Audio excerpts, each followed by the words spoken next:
Okay, so it says we are live. Welcome to Inside the NDP Controlled Conventions.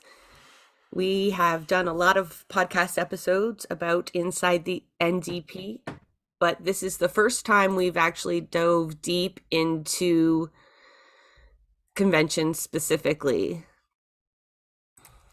Hold on. I'm getting an echo, so it's just driving me crazy.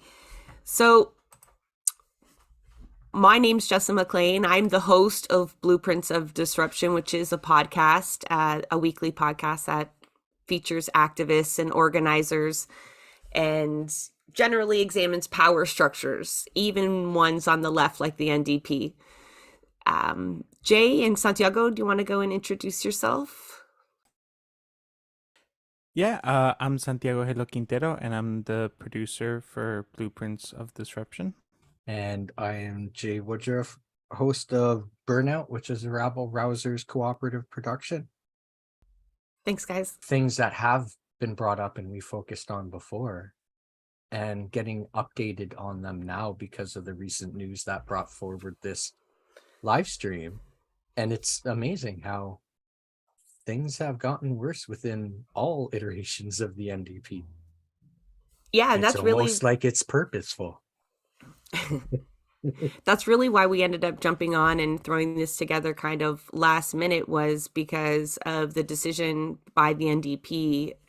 One person in particular decided that despite all the best efforts of members, that it would be in person. So yeah, that started us asking all the same questions we always ask, why, to what purpose? And that's because we know convention is a terribly orchestrated event that is anything but what people generally expect. So what you can expect from this evening is there's a few themes that are going to be persistent in our discussions, and one real hypocrisy that's worth pointing out before we start, right? Politics are inherently hypocritical. But the themes are that really convention has predetermined outcomes that are necessary according to the leadership, right? Everyone goes into convention with their own agenda. Members, usually it's to better democratize the party or showcase a really good resolution, like a policy idea, or maybe they want to be involved in the party, so they're going to run in an election. But for the party itself, it's not that at all.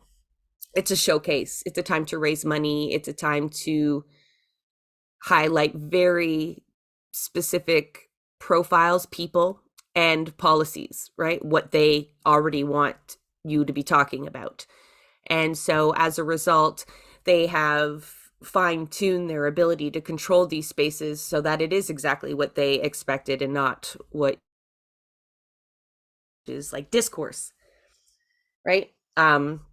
So a real lack of democracy is another theme that all the guests that we have on will share with you, like very specific stories on how it's a very top-down approach, that each party, federally, provincially, they have a director that decides everything convention, everything, with a small circle of people that advise them, but generally it doesn't matter what the members do, how many petitions they sign, even if they have an executive that disagrees with them. We've documented in one episode in particular, the People's Party. We spent a considerable amount of time there. That episode was like 2 hours. Santiago, I'm so sorry. I didn't really, I went looking back at it and I was like, did we really go on for that long about how anti-democratic the party was? We had like 3 different people come on and give very personal experiences, but they were concrete examples of, one person overruling many in what people consider a democratic institution, right? It's in the name and it's anything but. So when I ran for party president at one of the conventions that we will talk about, the theme of my speech and like the theme again of this discussion will be the fact that the party always chooses control over access, right? And when you're building progressive movements, if you've listened to our show at all, or you understand activism or effective organizing, including as many voices as possible is your ideal scenario, right? If you actually want to move forward. We've provided enough evidence so far that tells you that the NDP does not want what we want in terms of a political revolution. So why we're talking about convention, which might be like a small niche in partisan politics, is because it is very demonstrative of the whole everything that's wrong with the party, right? The fact that it's controlled by people who don't struggle the same way that you and I do, that don't see the same future, and who have no scruples in terms of being leaders at all. And that sounds really harsh, but when you hear all the things that we're going to have to say in the next 2 hours, you're going to just understand how manipulative and authoritarian the party really is, just by examining on how they control convention, a single event that's supposed to come every 2 years. Sometimes it's 3, because it doesn't really matter what the Constitution says it's supposed to be. It's whatever's convenient for head office. We gave a great example on the Ontario Convention being delayed an entire year just to secure Andrea Horwath's next kick at the can. So again, that director controls convention in a way that suits their vision for the party. Fuck what members want. So another thing, just to clarify, at the federal level and in some provinces, it's called the director, and others it's called the secretary. And also the structure and the bullshit we're going to talk about just surrounding convention is replicated when it comes to nominations, when it comes to riding associations, council, everything. It's the same playbook, and it's shared through every iteration of the NDP. So don't look at this and go, oh, what's going on in Ontario is horrible. We don't have that in Alberta or Saskatchewan or whatever. Yes, you do. And no, it's not just partisan politics. It is replicated in the structure of party politics, but within the NDP, it's a very specific flavor, when there should be no bad taste for being a part of this. So it's not just about convention. It's not just about one person, a director or a secretary. These people also have influence and support during your nomination period. Complete control. If you're going up against this person in your province or your territory, you're actually going against this whole support structure that they have, which is wholly dedicated to preventing democracy in the party. For sure. And we have guests on from BC that are going to give you very, clear examples of this. And again, we can always throw back to another episode of Candidate Crisis that describes exactly what Jay's talking about, the extent of power that exists with a single person. And that's the reason we talk about too, is some people want to know why. Why do they have an ulterior motive? What is so important about the internal elections, or what debates hit the policy floor? And not only is it, what I mentioned before, being able to control the narrative and what they see, but forming that executive, because in theory, the executive that's elected at convention could actually hold head office accountable, could actually hold the paid consultants that are unelected in the party to task when they fail to represent, what the party actually stands for, when they don't adhere to the policy book and whatnot. And so it's important that, from the standpoint of the spin doctors that run the party, that whatever we talk about on the floor is, friendly discussion. We're not infighting. We're keeping exactly with what the leader had planned to highlight in the legislature or whatnot. And then also they have an executive that reflects their needs, that are, beholden to them to a certain extent, who want to get higher in the party and know what that means. That means you keep your mouth shut and you vote yes, and you ask as few questions as possible. Because again, we've documented so many circumstances where people do get successful at convention. They get elected on the executive. Jay is an example of this, and their efforts are thwarted every turn. Right. So it's much, much easier if they just control convention and then therefore have that predetermined outcome, so that there are no ruffles in the party. And some people might think that that's cool, right? I face some resistance online when talking about, making a convention more accessible or throwing our hands up in the air as to like, what is the point? But, like it's supposed to raise money. It's supposed to highlight the party. It is a media opportunity, but folks are just so starved for debate. Like Santi goes, before we started recording, he's like, I would just love to debate. I would just love to, I almost want to run as a candidate. So I want to debate. And like that, a lot of leftists are like that. So a lot of people go into convention and they're like, I want to talk about this. And I have the perfect New Deal or, amazing ideas to democratize the party, right? Everyone's got kind of a horse in the race. And yeah, the last thing we're talking about this evening will be like the aftermath, how people come out of those spaces after expecting this. They experience what we're going to show you, right? Shit, right? Terrible, chaotic, Hunger Game style shit. And the impact that has on them, on Canadian politics, so then on the party in general, and it's not good. It's not good. So I hope they make a lot of money from these conventions because I only see them damaging the party, right? Like I don't, you guys see any wins coming out of these conventions or? I tried to find out if there were certain incentives. So does the director get a certain cut if there's this many people or this much money raised or so on and so forth? But somehow in a democratic party, there's no way to actually find that type of stuff out. But as for wins, yes, because it's the annual, what convention is it's like the Olympic torch, where it is the passing of the gaslighting and the official lighting of the gaslight for the next couple of years. So that's the only win, is they rekindle the gaslighting for a new wave. That's a sarcastic win. I forgot one of my housekeeping items, folks. So if you're watching on YouTube, which most of you are, we are going to have people join us in Zoom here to kind of give firsthand accounts. But if you have a story to tell or a question to ask, please put it in the chat. And Santiago and Jay, or, we'll make sure that we read them into the discussion or work them into the discussion if the guests haven't already.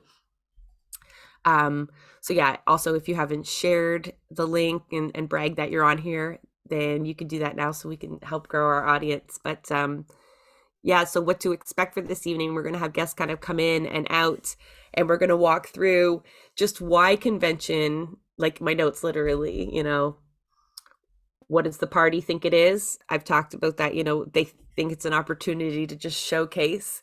You don't get a lot of immediate exposure. What do members expect, right?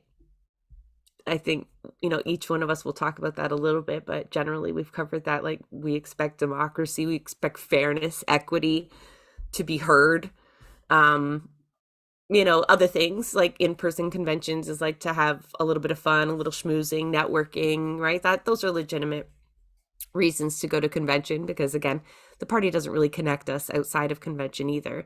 This is really your only chance to talk to other writings to see how miserable they are too.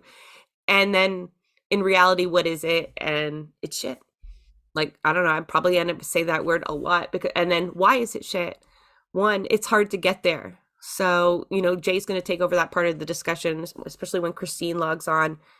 There was efforts there to make convention more accessible. And when we talk about accessibility, we're not just talking about like wheelchair accessibility, which I've had a few people tweet at me that the last in-person convention was actually really difficult to get around, the last federal convention. So it's like, even if you go down to all of these levels of accessibility, it's awful. And considering it's not the conservatives, it's not the liberals, it's supposed to be what it's like a grassroots movement, the working class party. And it's one of the more inaccessible conventions, right? If you remember, like even our leadership race, is not as wide open as other parties as well. So it's a real contradiction. And sometimes I struggle with why, why do they control access? I think in ways that are more than other parties is because there's not an activist element as much in the other parties that are fighting to shift the narrative.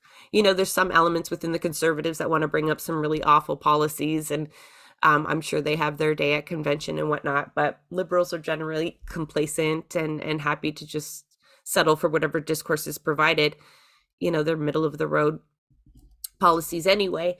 But there's real radical element that we have to acknowledge amongst the NDP. I would have considered myself one of those when I was a member. It's not a slight. And they want so much more, right? Something that the head office is not willing to give, right? They're not willing to say the word socialism. They're not really prepared to act like anti-capitalists.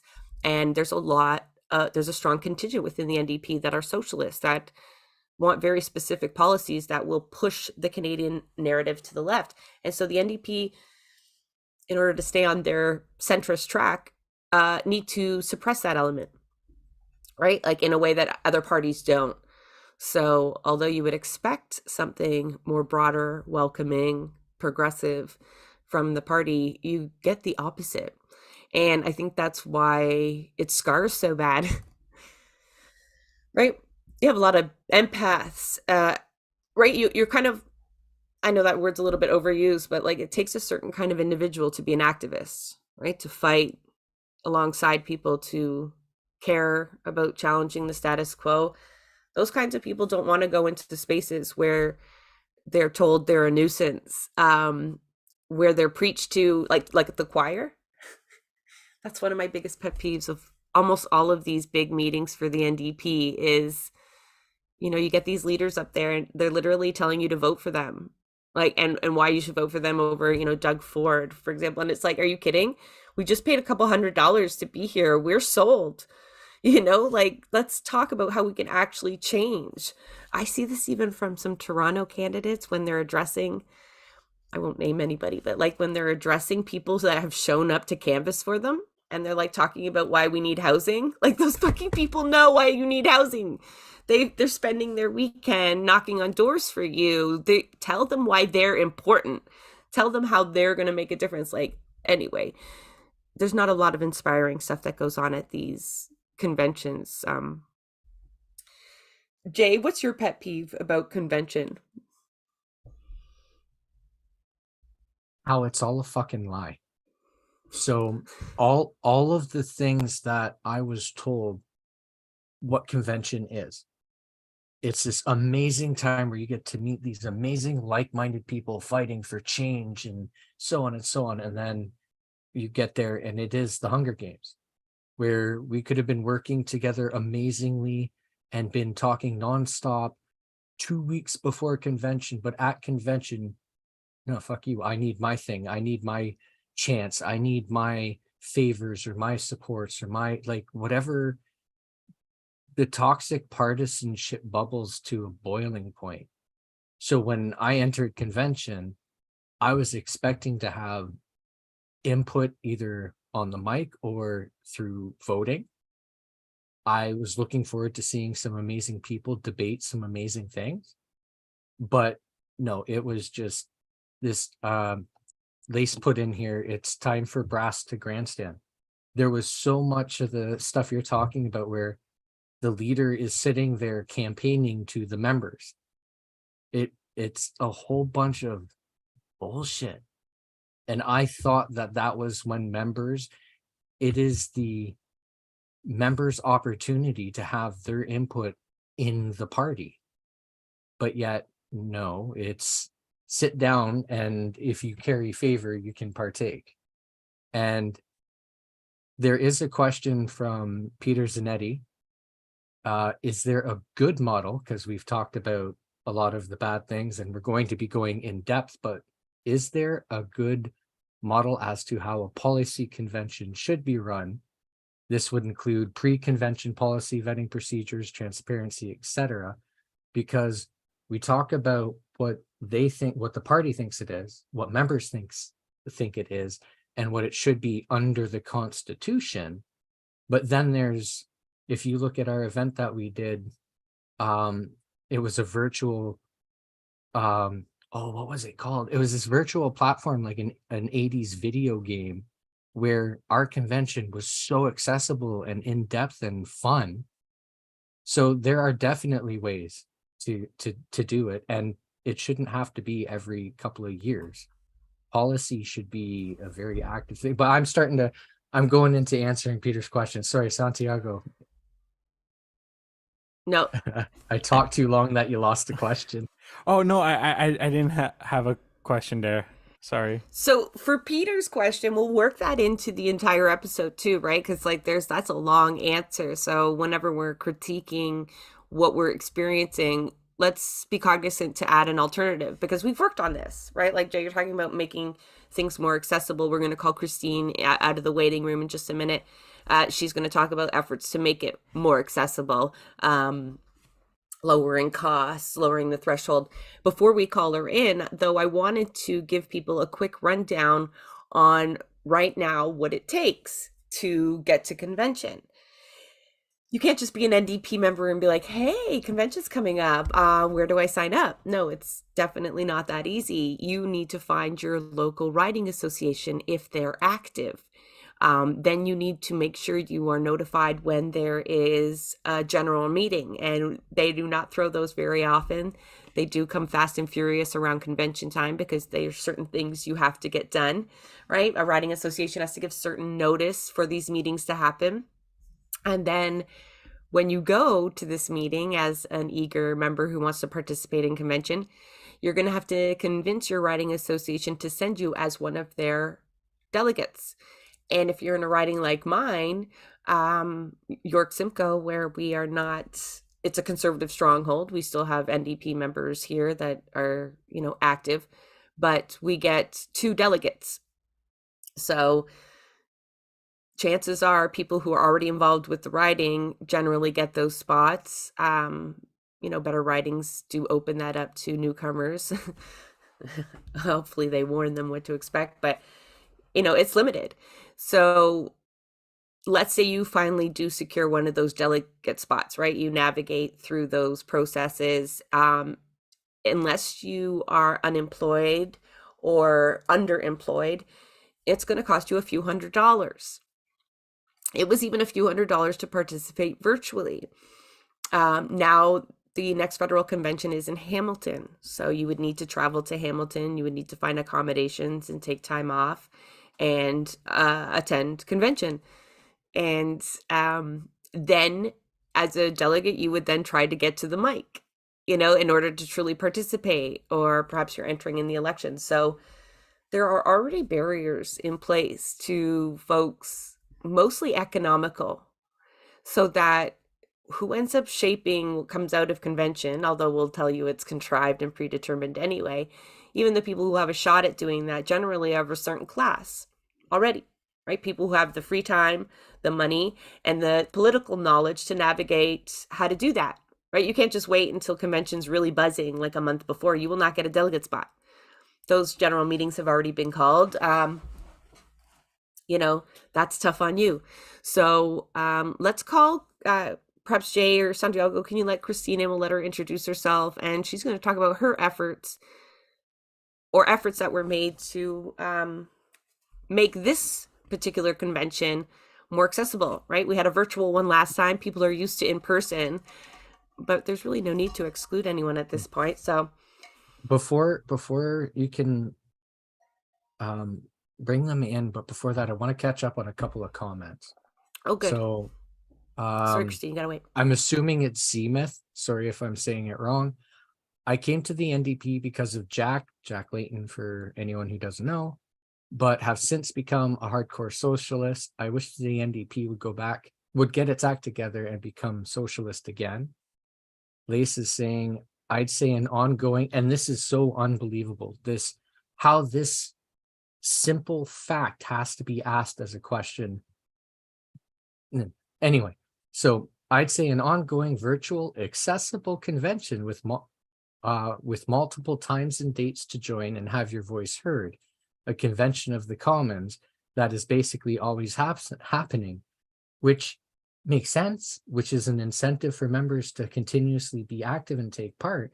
But it only makes sense from a member point of view, not from the party point of view. And I personally want to make sure people understand a lot of these things are very purposeful. It's not like Lisa's asking or giving a very honest, genuine answer. But the party knows this. They know how to reach out to people for 100,000 donation emails a year, but they can't ask, hey, do you want to have input on this thing? So, and then the fact that they still, Ali says, the fact that they still charge that much for a virtual meeting is abysmal. Honestly, a motion I had tabled before I left in the Ontario NDP to find out the cost differential between virtual and in person. It cost between $15,000 and $35,000 more to exclude people by having it in person. So, sorry, I kind of went on a long rant there. No, it's important that we include those perspectives. And to the first commenter, we're actually working on a special that's specific to the erasure of socialism from the NDP, from messaging, from policies, and general direction, and how frustrating that is. So stay tuned for that. We're gathering stories. And just to give a big picture, because quite often, sorry, I'm reading the chat. We've lost Kristen in the waiting room. Maybe Jay, you can reach out to her, see if she can come on back.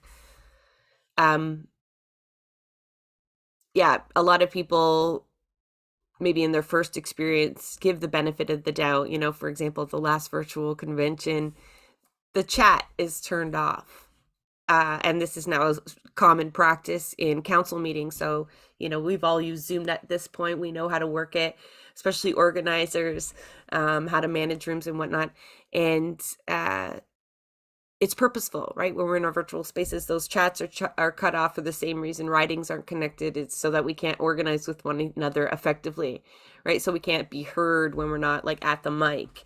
And in an in-person convention, it's funny because I think that they can actually control virtual a little bit more, even though they've denied that as an option. You know, I know that you have to travel to Hamilton now in order to get your say, so you have to be super enthusiastic about it.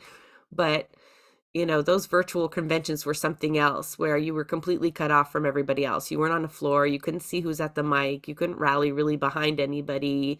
There's no like applause to see how the room felt about what was said. Yeah, they were not ideal. And so Ali, yeah, the idea we paid hundreds of dollars just for that, and to experience like such tight control was just really demoralizing for a lot of people. So,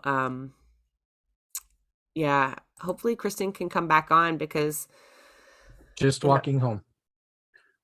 They weren't expecting to be right away thrown into it, so they had logged in a bit early to start listening, not realizing we were going to go right to them. I do want to say Stanley Lee is saying proximity bias for the win, and I don't understand how the federal convention is not just done in Brampton. That's the best way for them to accomplish what they're trying to accomplish for now. Well, Ontario generally has, you know, a pretty good track record in terms of conventions going their way. We've had some surprises. You know, I was telling the crew here before we started, you know, there's not going to be a lot of hopeful moments in this broadcast, which, you know, we don't like doing, but folks will remember that Tom Mulcair was blindsided at a convention. He did not expect to lose the leadership review vote, and that was behind the scenes organizing. Mind you, there were parts of the establishment that were okay with this, and so it was facilitated to some degree, but, you know, organizing went on, surprises were had, so you never do know. But I generally just caution people away from getting their hopes up in terms of making a difference in the party at conventions, even if they do get there. I kind of will save that topic for when Kristen can come in, but I'll go back to Peter's question on, and you know, Lace brought it up, a people's convention. We've toyed with many different ways, from how you structure the microphone, you know, who can speak at the microphone, preferencing first time speakers, one of the things that drives me crazy about convention is the amount of time and space that are allotted to people who already have giant platforms. So not only will you have your leader speeches, which are like huge blocks of time in the agenda, but then they are the first people at the mic.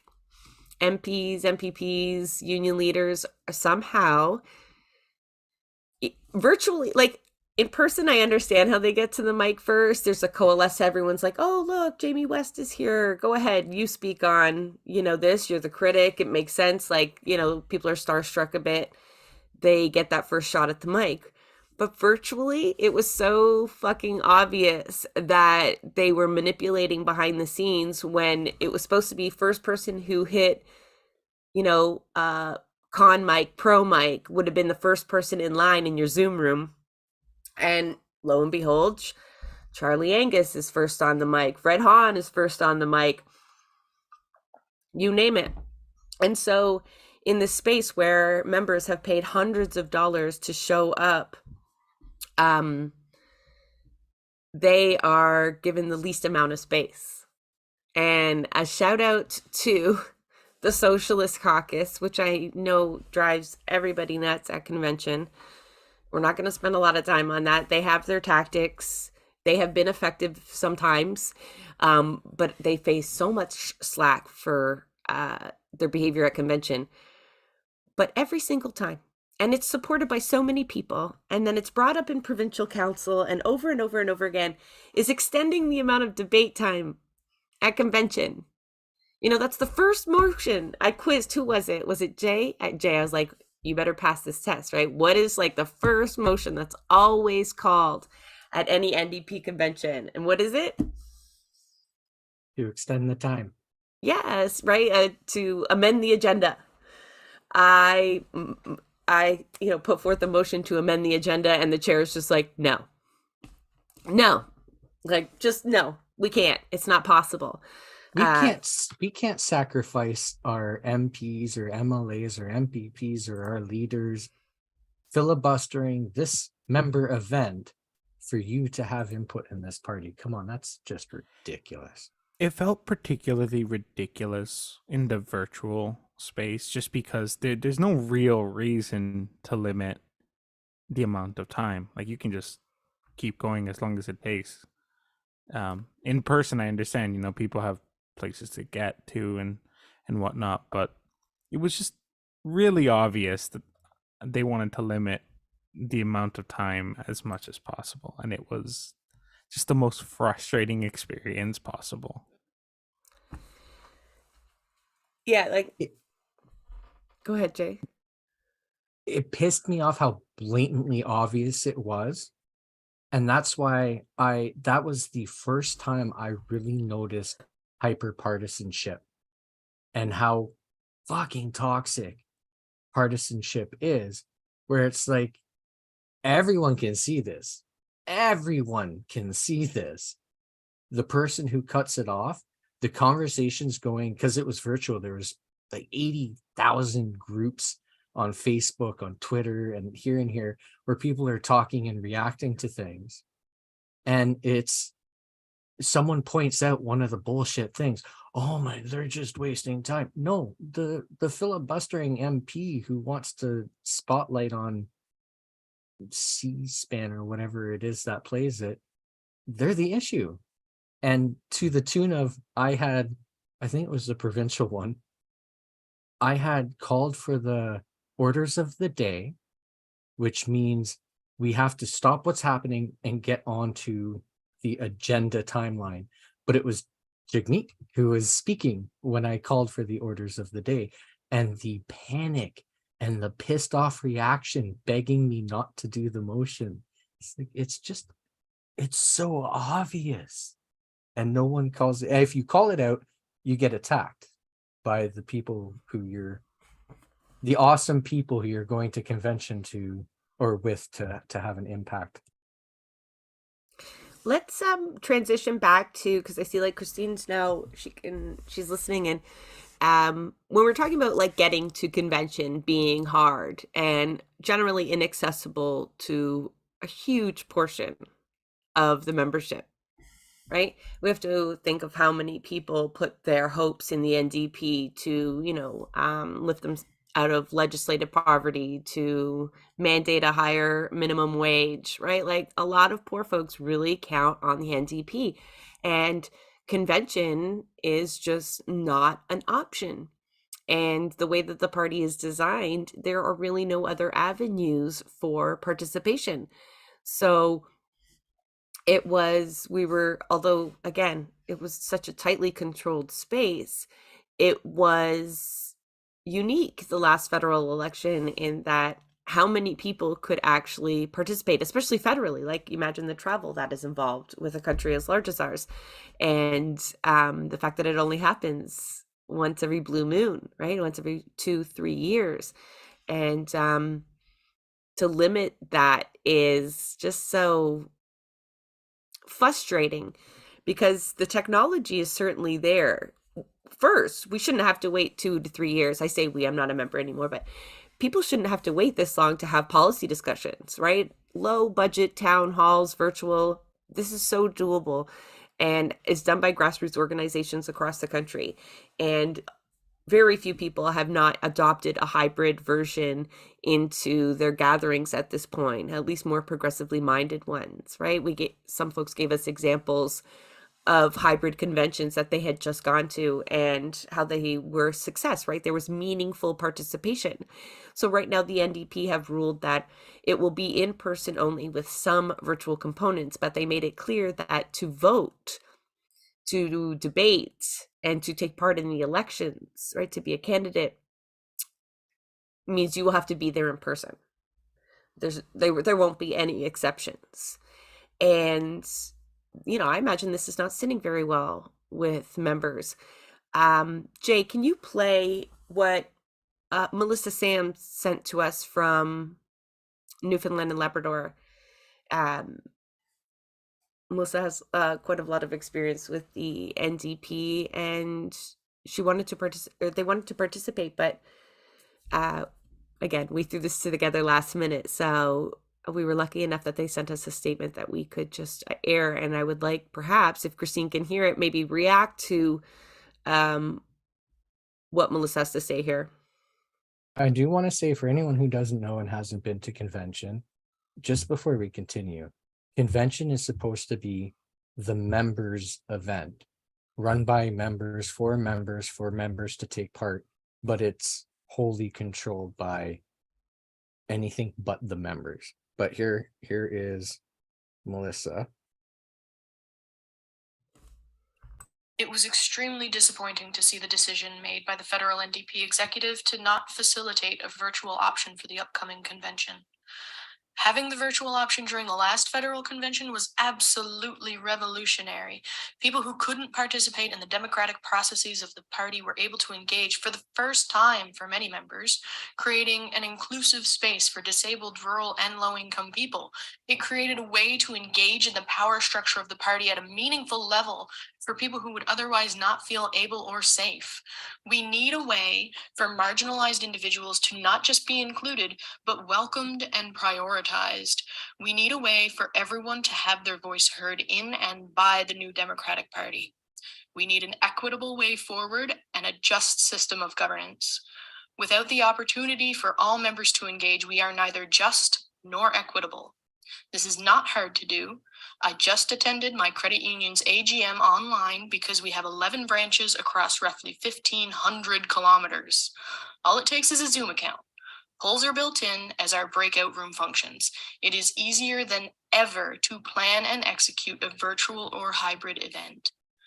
Being exclusionary like this completely contradicts our own values, and this decision has effectively extinguished my hope for the future of the federal NDP. We need to practice the principles we preach as a party, the ones baked into our foundations as the Union and Cooperative Party: democracy, equality, equity, solidarity. We need a convention accessible to all members. I want to also note that a lot of people here, Jesse, you kind of touched on it. A lot of people hear accessible and they think a disability accommodation. Accessible means accessible. So if you don't know how to take part, you can't access information. It's not accessible. If you can't take time off of your job, it's not accessible.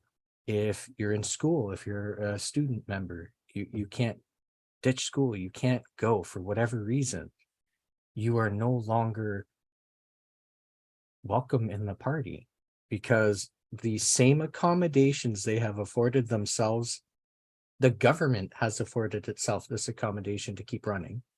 The party would have been insolvent if it just decided screw everything. Jesse, you talked about the federal election. There were, and this is a point I raised as an executive, that there were attendees from all over, coast to coast to coast, at random little ridings nomination meetings, donating and spreading and supporting. How do you choose to, or why do you choose to exclude all of those members? And that's the question that's the most important, because like it's been brought up, these are choices because the solutions are quite easy.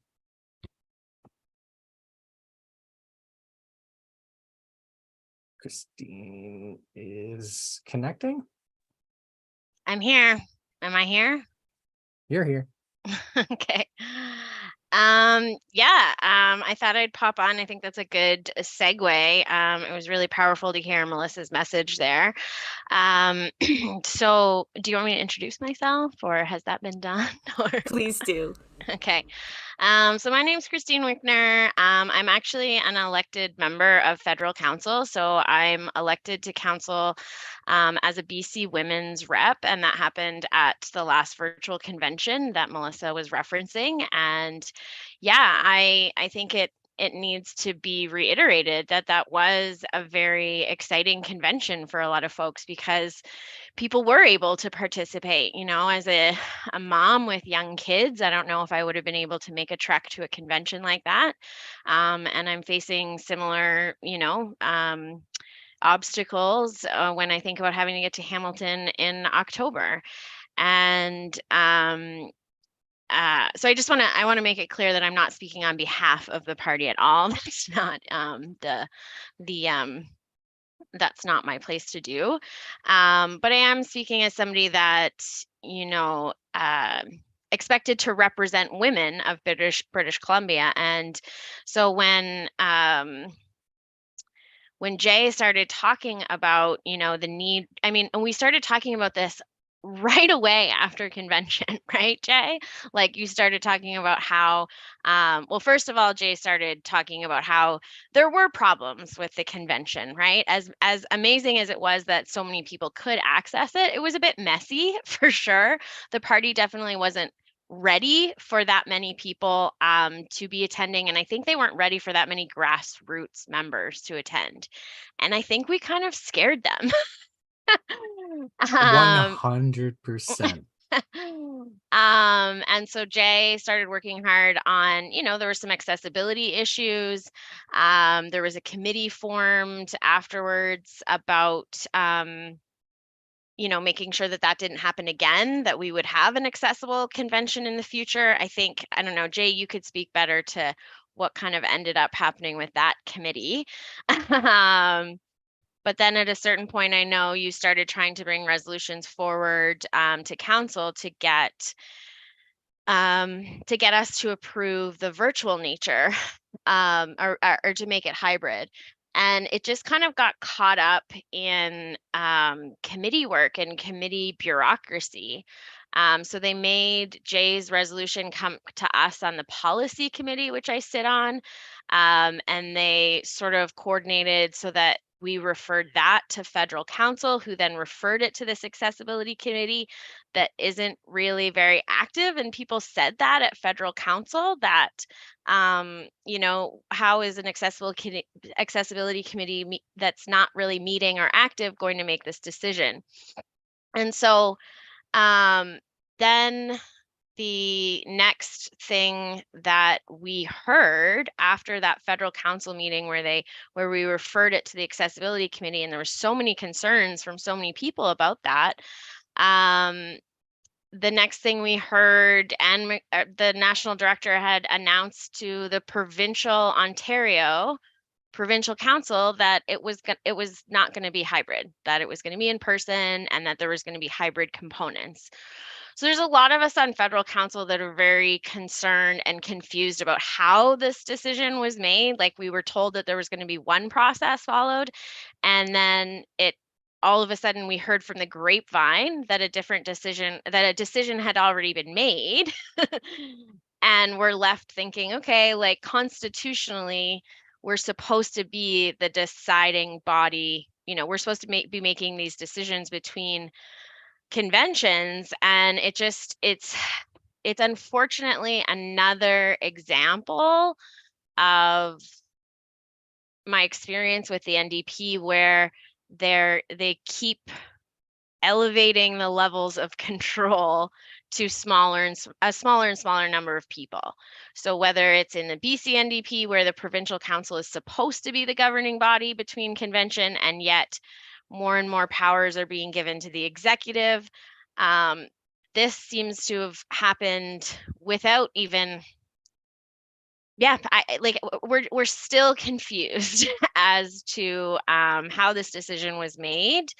And we're confused about the reason, and it's like trying to figure out why, like, their logic and their rationale of not hosting it is kind of like nailing Jello to a wall. Like, because we've never had it officially on an agenda, and we've never been able to debate it, it becomes this very, like, it's like a rumor mill. I hear that Anne said this in one meeting, and so said this in this meeting, and then sometimes people just make stuff up on their own, like, oh, well, it's probably too expensive. And there's answers to all of those questions. Like, Melissa's dead on when she says the logistics shouldn't be a problem, the finances shouldn't be a problem. I mean, it's about priorities for sure. But I mean, and then one of the things that so frustrating.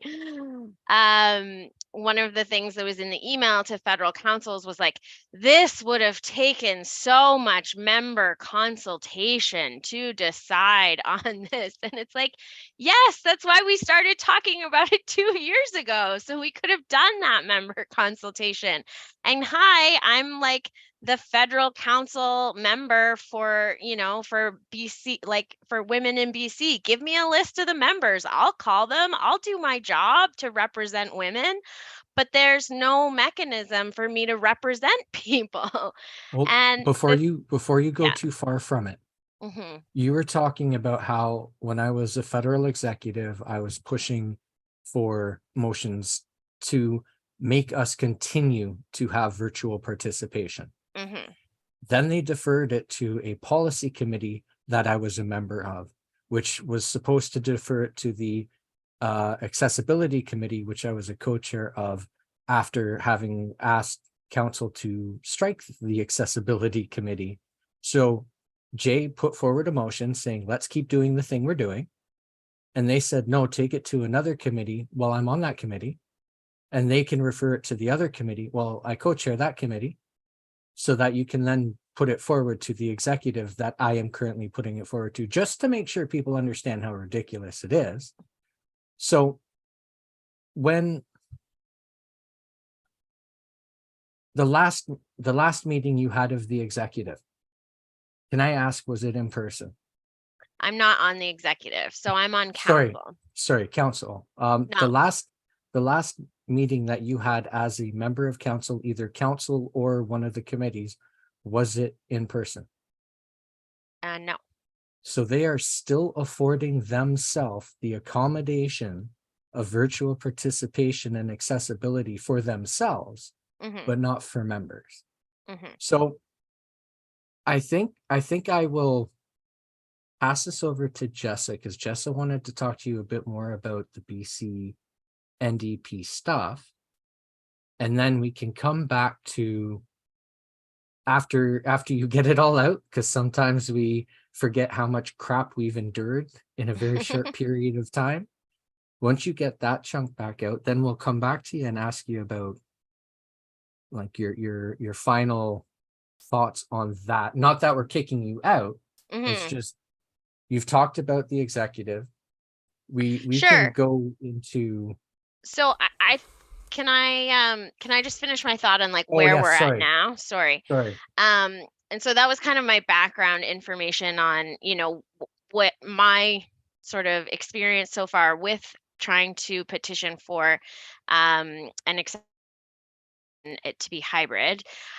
So where we're at now is the decision has technically been made, but that's why I started the petition. There is a petition online to make sure that to sign and say that you're in support of this. And because I just want people to understand that there are people on council and the executive that really are sticking our necks out for this. And we really want to make this happen. We really strongly feel that in order to win and form government, which is what we should all be trying to do as member of the council and executive and leadership, that we need to engage our grassroots members.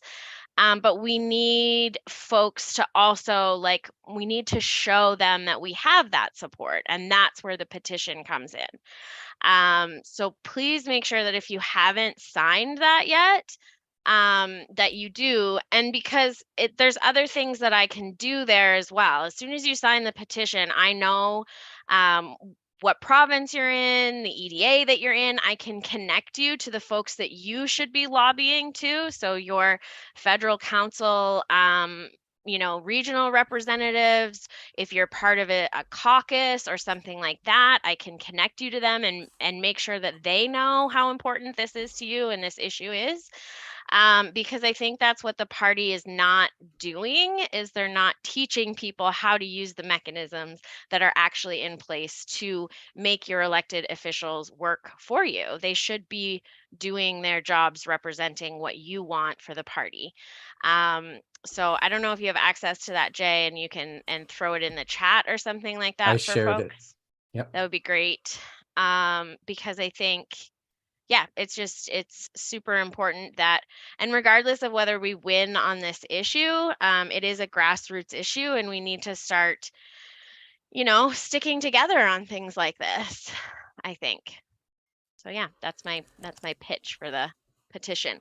I was in a meeting one time and an MLA was telling an old story about being a labor activist or something and making a big ask to a premier or something like that. And the premier was like, that's a big ask. You can't just ask that of me behind closed doors. Go out and show me that there is support for that. Go make me do it. So that's what I'm asking people to do. As as somebody elected to council, sign the petition, email me, call me, tell me so that I can share that stuff with folks and I can try to use the mechanisms that are in place, because it's not just me. I know, a lot of people are hesitant, which I'm sure you've talked about, to sort of put themselves out there on the side of, and I don't even like to talk about sides, but people are hesitant to really speak out publicly because sometimes they get a target put on their back. But there's good, solid support for this issue in particular, and I would really encourage people to help us get that base so we can make our case. On the petition, the most important thing for me is, if you share a petition, you share it at your riding, you share it in your networks or whatever. I had a lot of people, when I resigned my roles, a lot of people reached out in shock. But it's because they were following what I was doing and supporting what I was doing in the shadows. It was basically sacrificing me and hoping that it accomplished the thing that they were supporting me in accomplishing. Get behind the petition. But I want to ask, and Jessa, I'm sorry if this is the question you had loaded. You said it's not about necessarily being successful or getting everything you want. It's about connecting along the way. But what is the point if they're not going to make it accessible? They're basically telling a large amount of their marginalized members that they are going to be further marginalized within. So at what point do you say, be safe, this isn't safe, or let's keep fighting? Sorry if I didn't articulate that well. I'm trying to repress the anger of past events for me while I ask that. No, I think I understand what you're saying because it's something that I think about like a lot. I think what you're asking because something that I learned, I think at last convention, we all left that experience.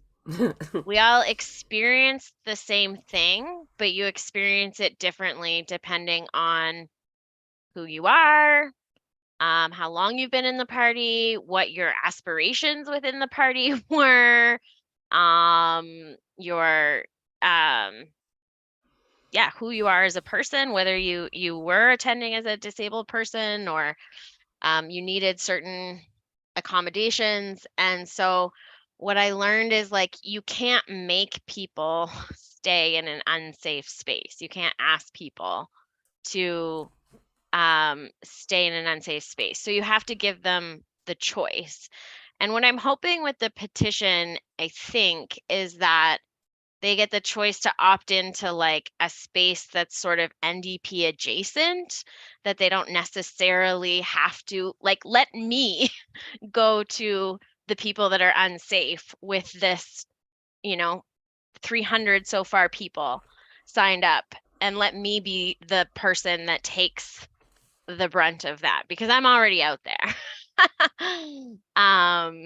And so, I mean, all I know is like I can't make people come on a path with me, but I can try to offer some protection in the fact that it's an anonymous petition, and yeah, I'm not sure if I'm answering the question, but it is You are, something yeah. I think about a lot. Is like it's a chicken and the egg because the party's never going to be safe if we don't come together and, exercise our right as grassroots members to be the party. We are the party.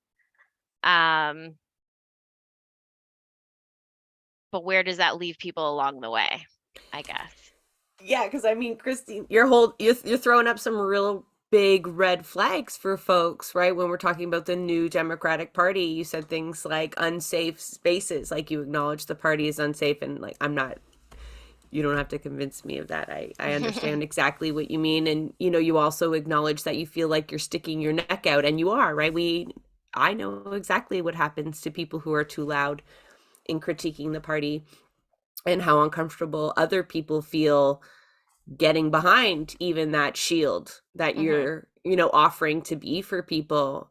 That is a very draining position to be in. I'm sure you realize that by now, but that's a very cautionary tale, right? Like I know you're not even asking people to like enter these spaces that they don't want to, but I'm just like, even for the audience there, I can only imagine like a lot of people who have those rose-colored glasses on still are shocked to hear you speak like that about the NDP, right? That sounds and is actually quite nefarious for grassroots members to feel like they are endangered to some degree by advocating for democracy in their party or accessibility in their party. And it's not just you. We've had many guests on that feel asking too many questions puts a target on you, even, genuine, well-phrased questions that aren't combative. That's not what's expected of council. You talked about being confused on how a director is just deciding without votes, without clear, structure to that decision. And, that is because that position is undefined in our Constitution, and they are allowed to breach that Constitution when they need to.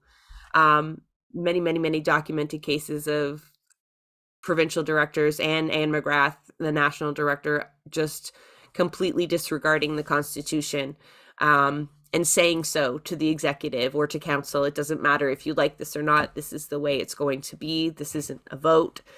I don't even need your letter of recommendation. We heard around the Ontario Convention shenanigans there. The council was just basically told, deal with it. Mhm. And so, and you also hit on another point of equity committees not being given the tools to actually do their job. Mhm. And that's, my answer to that is they were never designed to be what you want them to be.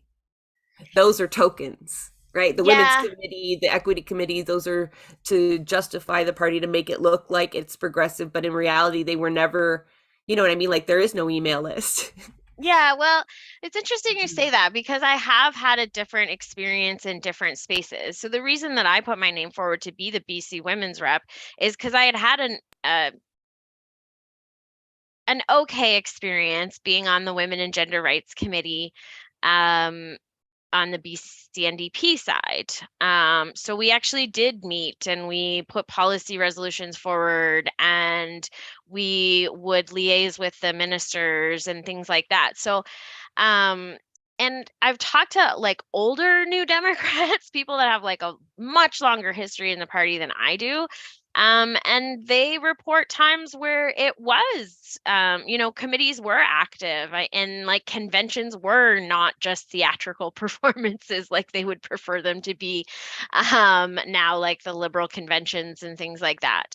So I don't know, I have this like maybe I still have rose-colored glasses, but I think I probably do because I wouldn't still be like actively volunteering my time in this if I didn't have some hope for the party.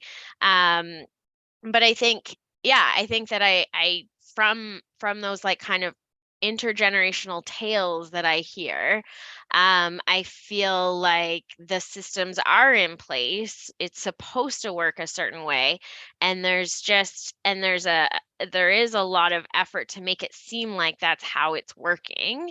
But it just has been, like you said, it's increased centralization, increased control at the top. And it's not just our party, it's every party. It's not just electoral politics, it's every institution. Um, so I think that where, yeah, I think that, like I said, I'm heartened by the number of folks that I know are like directly linked to the party that are in favor of the hybrid convention. I hope that we can make headway on it with enough signatures that we can then, start talking to MPs and really getting folks to understand that this is a really pivotal issue. I think it's a crossroads in the party, I think. I think Because that's why, the discussion around how convention is structured, after people get there, right after you make it accessible as possible, um, because of the need to make sure those committees go nowhere now, right? To keep on that guise of we are democratic, there are people involved, but we're going to have plenty of examples of how that process is manipulated to thwart many efforts. And like Christine's right, like there's been actual tactical changes made, that we can document from the time of Mulcair in particular, even at Layton, to be honest, that started to bring power, to the top, and where there was an explicit decision made that the resolutions passed at convention would not in any way be obligated to be included in the messaging that the party used from there on in. So that was part of, Jay's question is just like, okay, let's say we can get as many people there as possible. But the powers that be have spent the last few years perfecting those levers of control. And but I do think, I know it's a shame, and I do agree it should be hybrid. I imagine the most disruptive you could be would be in person. It's I would say it's near impossible in a virtual setting to be disruptive, and you need to be disruptive in order to get what you want at convention. Like it needs to be a surprise, it needs to be coordinated, and there's just too many mute buttons Mm-hmm. involved virtually that kind of prevent that. So I hope any kind of hybrid option that comes forth, like organizers within the party that do need to connect people and mount efforts, if that's the path you're going in the party, then that's a difficult task, trying to coordinate people online and in person. I just thinking back to the virtual convention where we had like a Discord and a Mm-hmm. speaking channel, and people were assigned certain categories, and that was a big learning curve for people to do. So now once you have a hybrid version, it's going to be like, oh my God, where are we at? And meanwhile, head office has kind of been working on this, right? Like, you've been working for the last 2 years on how to make it more accessible. They have been working the last 2 years to learn from the mistakes that got us any inroads that we did get in those virtual spaces, right? Like, they don't want those refunds again, Jay, and they don't want the bad press that goes with it. But Well, I mean, I think they've banked on in person being easier to control, to be honest. I think Um, they're wrong. But who's going to travel? And I can't believe we haven't mentioned this. COVID. yeah. Like Anne McGrath's messaging for her explanation doesn't acknowledge the risk that folks will need to take on top of having to have the time and the money, but expose yourself to COVID during travel and during the convention. Masks will not be mandatory. We know this from NDP previous events. They'll be Hmm. suggested at the door and whatnot. And so immunocompromised people have just been told that they are actually not welcome to shape Hmm. their party at all. Was that a big part of the drive to make it accessible? I Yeah. imagine that's where you get a lot of your support too. The disabled community has been shut out of this party repeatedly. Yeah, absolutely.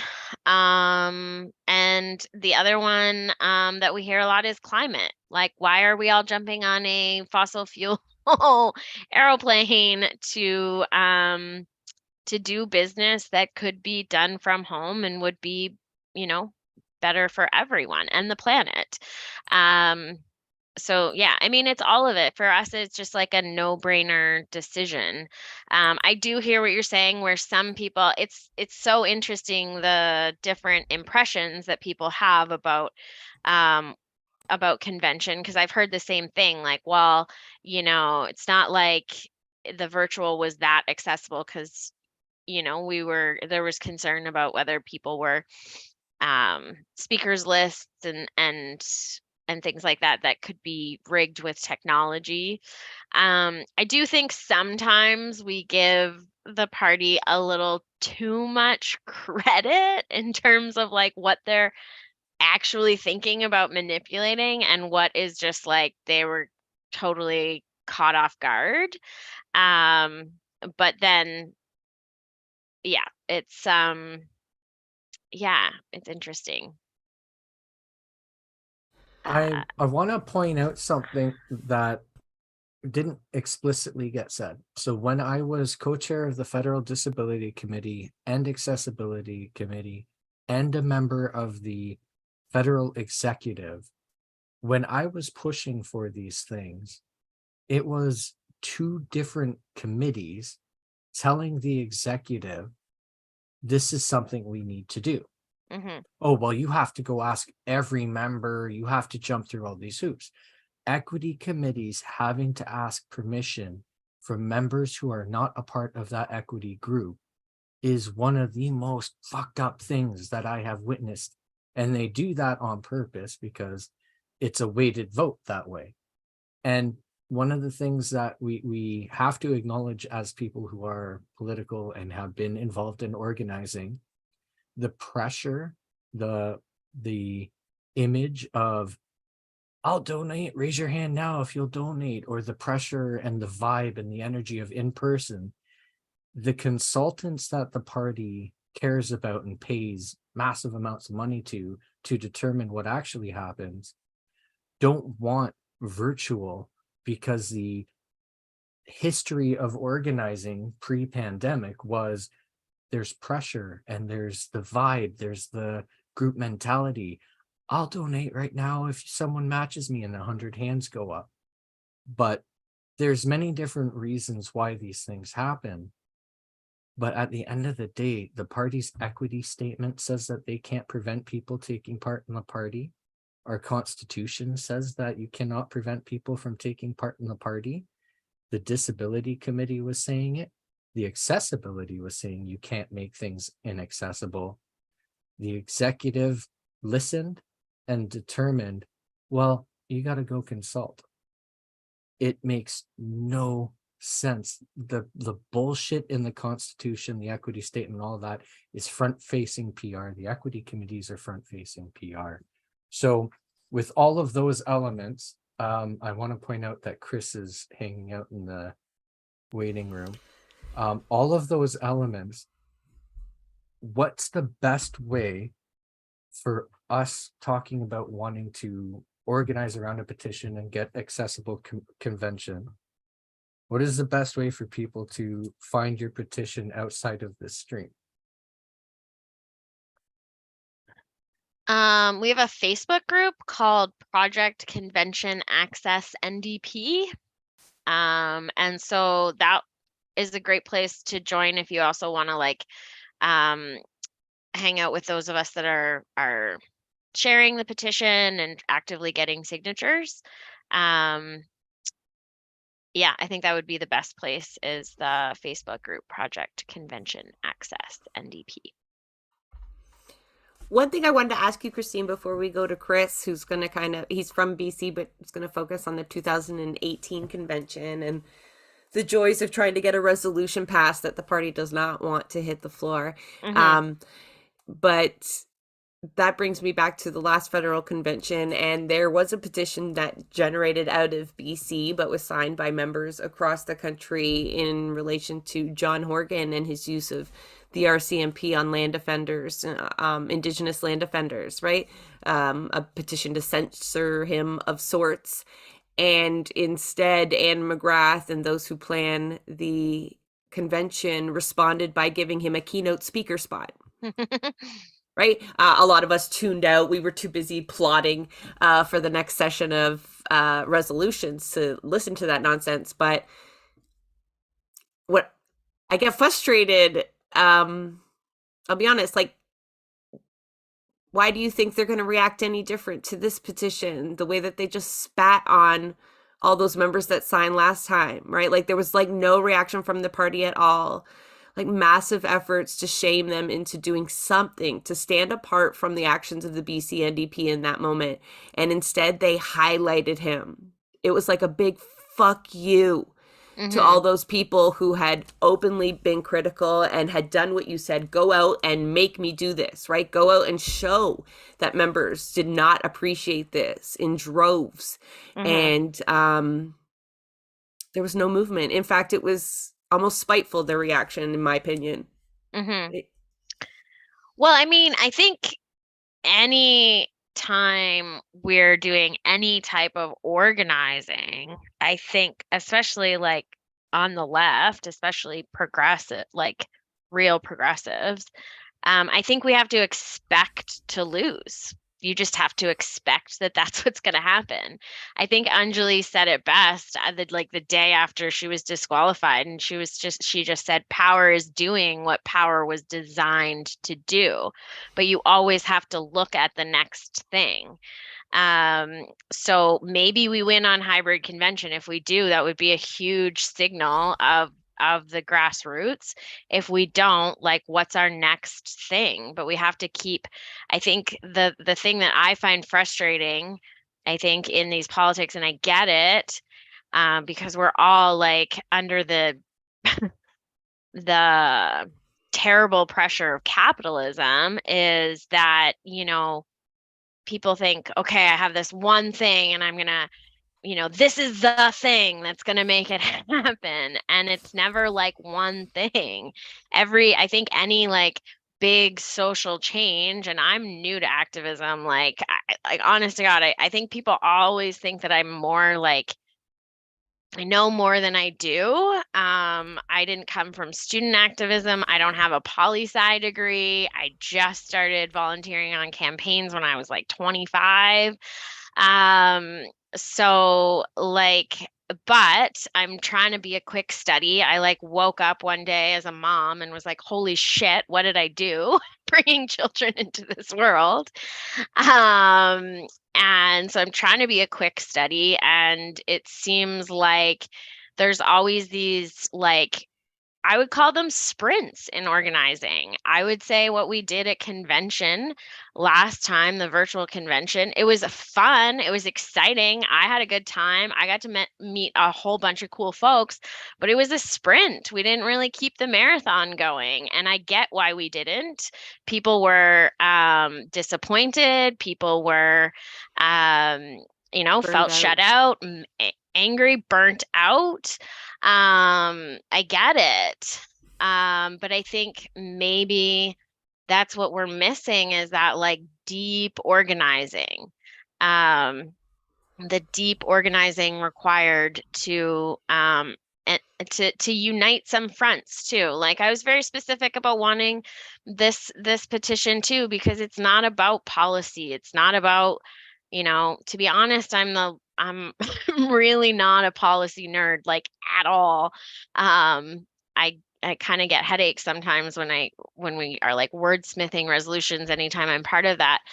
Because again, I'm not educated in a lot of this in a lot of this stuff, but for me, it's just like basic democracy. I think we can all agree we want a more democratic party and a party that doesn't divide. And that's what this decision is doing, is it's dividing us. It's dividing us on class. It's dividing us on ability. It's dividing us on race.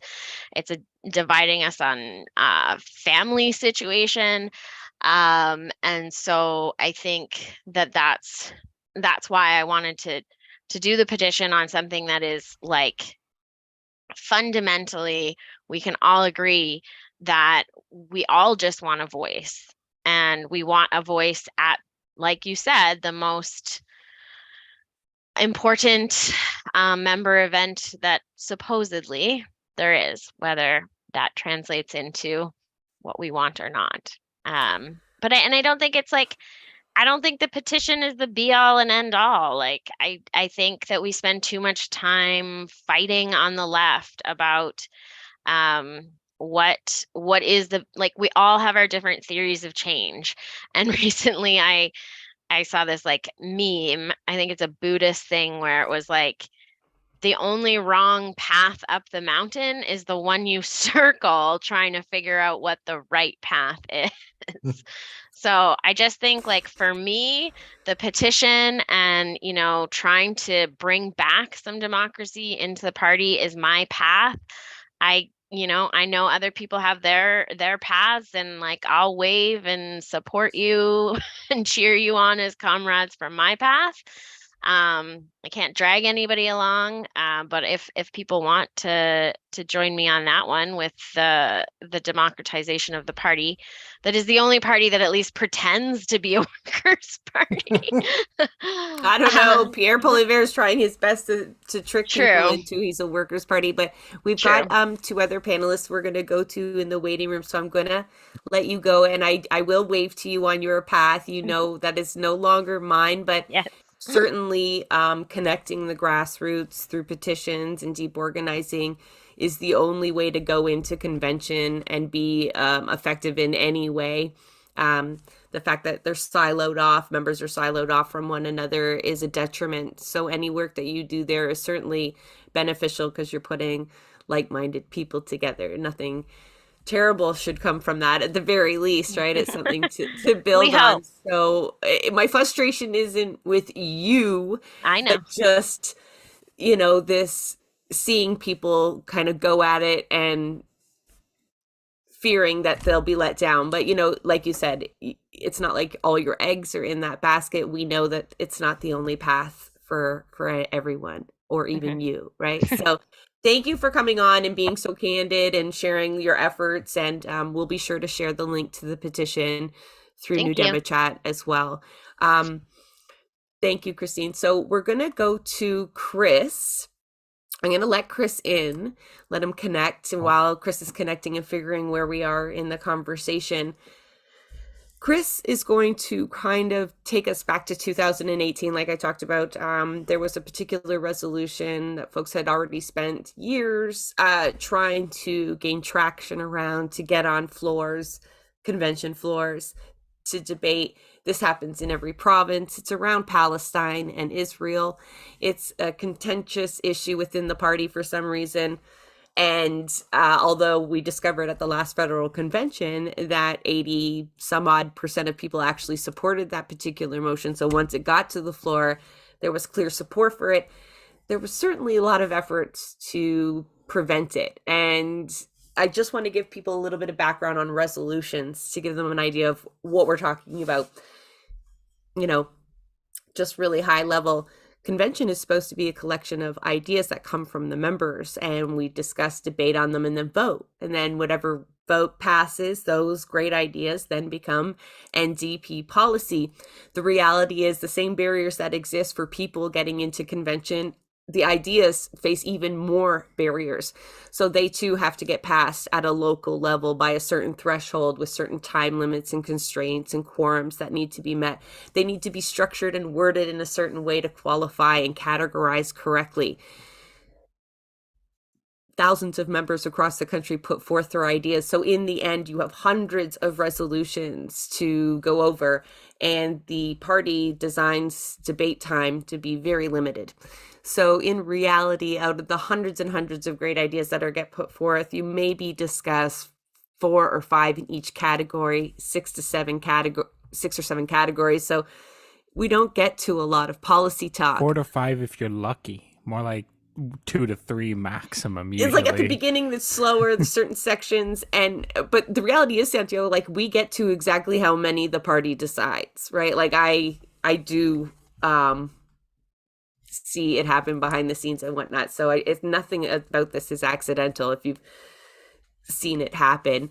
And so I'll be curious to hear from Chris, like exactly what 2018 was like, because I know a lot of people were frustrated, and that's why it was so exciting when the policy was passed, or a similar policy was passed in 2021. But again, so these resolutions, you have hundreds of them. Well, somehow someone needs to decide which ones are going to go first, right? If we can only get to 3 or 4 a section, how do we know which ones are the most important?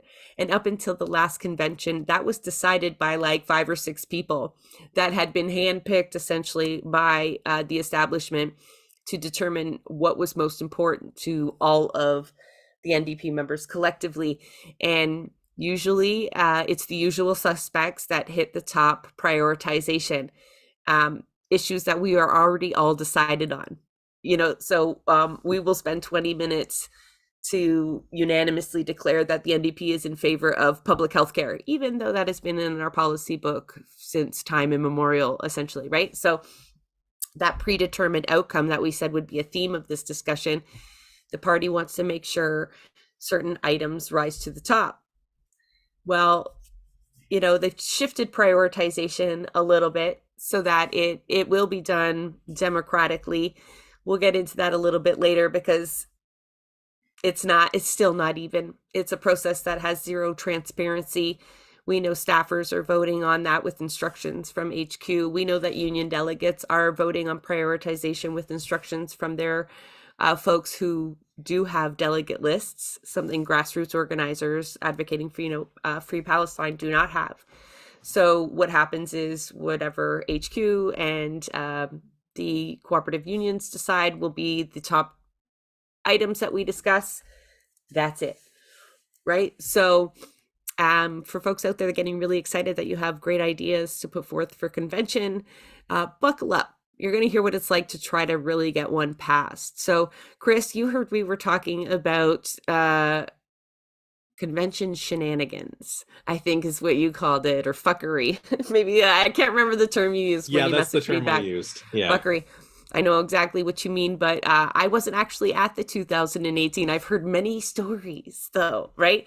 But maybe our audience haven't. So introduce yourself a little bit, and then, get right into it. Like what did you really want to come on here and tell people about? What would they be surprised to hear there? Well, considering the fact that Well, first, who are you? Sorry, that was a two-part question. Sure, no problem. So my name's Chris Markovich. I was federal and provincial NDP member for over 10 years. I worked at the federal head office in Ottawa for a few years on the database project. Many NDP members will know that as Populous. And I was also the Riding Association president for North Island Powell River on Vancouver Island for the 2019 federal election. And I was also on the executive or the Riding Association for the provincial NDP in the 2017 election, also in the North Island riding. So I have a lot of experience with volunteering, with campaigning, with working closely with parliamentary members, as well as folks in head office and across the ridings.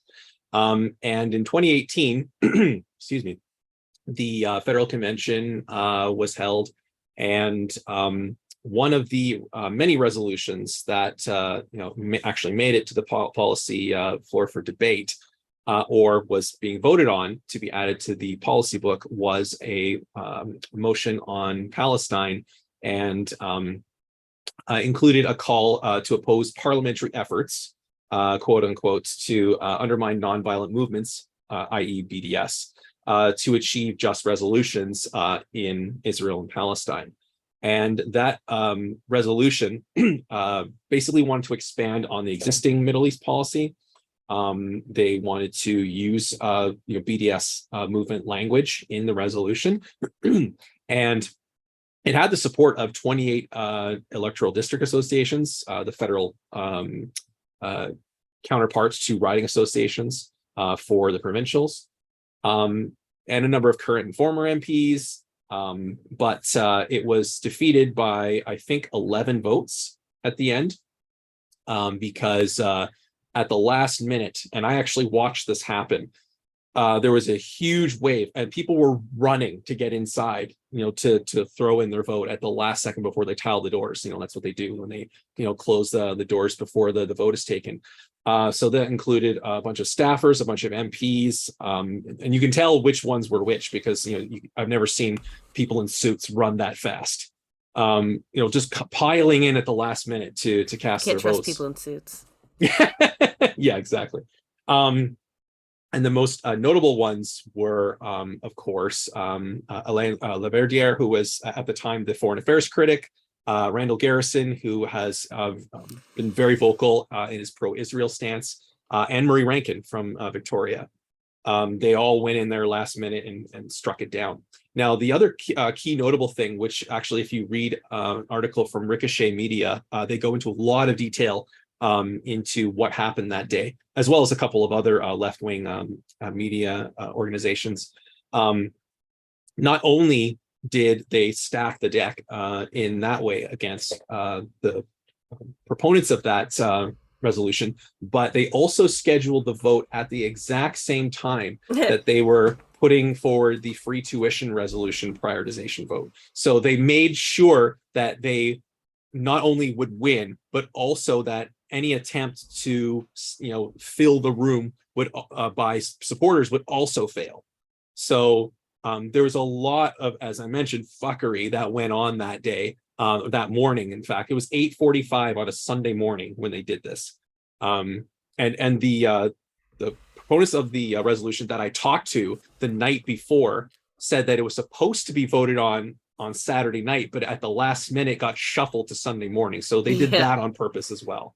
And it's not the only time, we've seen stuff like that happen, as you've no doubt alluded to at the Ontario Convention, and then again in the federal convention a few years later, and what happened with John Horgan in BC. And there's obviously stuff to be said about that as well, no doubt that you've already discussed. But that was the biggest example that I had seen of procedural movements to ensure that what the party wanted, the party got, irrespective of what its members were putting forward. And as you and Jay also noted, it's really hard to get any resolutions to convention because, you have 338, federal ridings. You may not always have that many electoral district associations, but you have a lot of ridings with a lot of resolutions, and it's a lot to pour over. So, I'm not discounting the fact that, the executive council has a lot of work to do. They do. But in the end, there comes a time when you see a resolution that has so much broad support, but gets very, very low on the priority list for a reason. It's not by accident. And I think that's what listeners and viewers of this show may not realize, is that there's a lot more going on than just, oh, well, we didn't win, right? And I was listening to a little bit of the show before I came on, and, hearing what Christine was saying about, sometimes we don't always win, but we'll push this thing and then maybe we'll get there. That's not necessarily the case. Sometimes it doesn't matter how hard you push. There'll always be procedural movements to ensure that you don't win, regardless of how many times you try. Yeah, that's one of the points like we haven't hit on yet is, the fact that they use Robert's rules, which is terribly inaccessible to most people. They don't spend much time explaining it to anybody. Mhm. Usually the orientation sessions are during debate sessions, which are coveted, so you're not going to go to them. And they don't even follow it all the time. Everyone can see the chair with the earpiece in and taking direction. You challenge the chair, and it simply just goes to the other chair that was also hired by Anne McGrath or Lucy Watson and have very specific instructions for that predetermined outcome.